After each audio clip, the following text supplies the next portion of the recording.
Well, because it would take too long. You have to build for this. See, the difficult thing, if I do it, I will be with no party. It'll be just Jesse Ventura running for president, if I do it.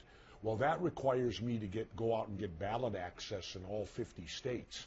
You can't do that overnight, and it costs a lot of money. That's why I've made the statement it will require a grassroots movement of people in every state to go out and do what it takes to get me ballot access so that I can be on the ballot. And then there's a second requirement I have to be guaranteed. I've got to be in the debates, because if you're not in the debates, you can't win. And I do not run for political office just to make a statement. When I run to win. There's so much corruption, and it won't take long. It just recently happened. It was against the law for a corporation to contribute to a political party until the Supreme Court of our land made that what I call disastrous ruling, where they said a corporation has the same rights as an individual and that money is free speech. Well, I'm waiting for the next guy to rob the bank and use that as his defense. So that just recently happened. What we need to do is reverse that.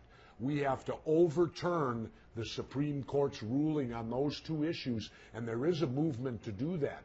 The only way it can be done is to amend the Constitution to specifically state corporations do not have the same rights as individuals, and money is not free speech. I think what you're seeing is them finally rising up to the level of professional wrestling.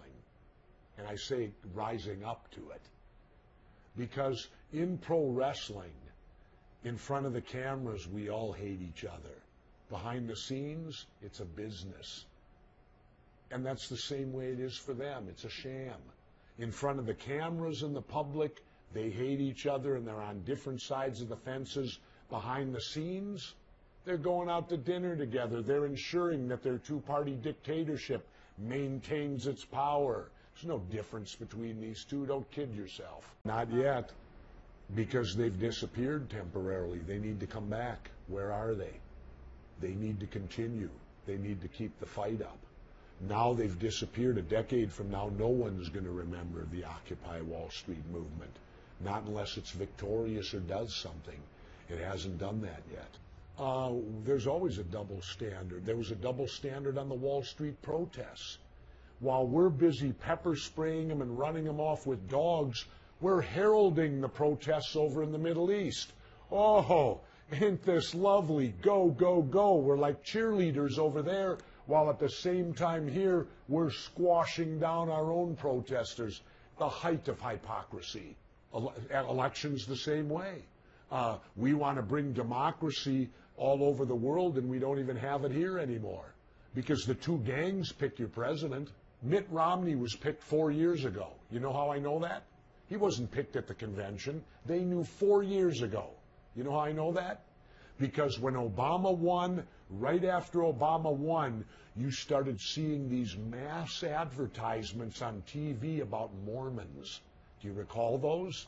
Where they'd show a person who was a fireman or a teacher, and they'd show all these attributes of how wonderful they were. And remember, the person would look at the camera in the end and say, "And I'm a Mormon." Well, they were preparing us. No. Why so much effort for somebody? Well, because he's the Republicans' main man. He's the one on the pedestal right now. John McCain was 4 years ago. George W. Bush was the 8 years prior to that. You know what I find interesting about the Republican convention?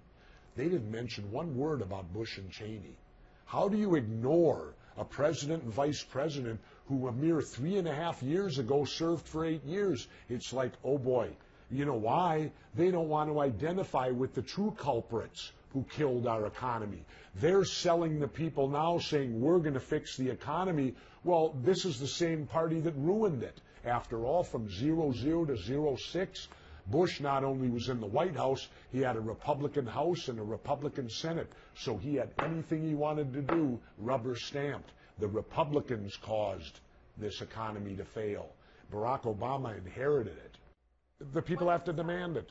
The people have to demand it. Well, there are a lot of things that people demand that they don't. Well, they have to be persistent and truly demand it. They have to threaten to vote them out of office. You got to threaten. If you don't change the Electoral College, you won't be sitting there next year. That's the only way they respond. It's the threat that they could lose their job. You think the American people could really get worked up enough about the Electoral College when they have Difficult, all these other things going on they need to deal with? Difficult, but you know, the Electoral College was good when they put it in. You know why? You had to travel by horseback to Washington. That's why it was there. It's the only election like that in this country. I've been a mayor. He who gets the most votes wins. Governor, Congress, Senate.